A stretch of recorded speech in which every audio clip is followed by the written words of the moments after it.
Cornflower आपल्याला मक्याच्या दाण्यांचा चाट बनवायचा आहे।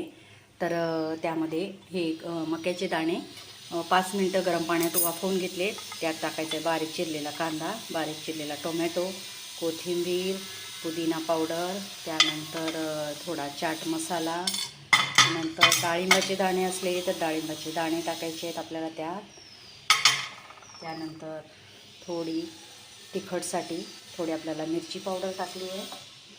नंतर लिंबू पिळायचं आहे चटपटीत होण्यासाठी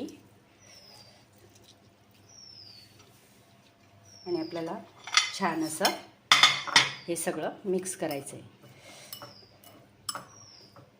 स्वीट कॉर्न यायला लागले की तुम्ही छान अशी वेट लॉससाठी डाएटसाठी तुम्ही ही चाट स्वीट कॉर्नची चाट बनवू शकता। व्हिडिओ आवडला तर लाईक करा, शेअर करा।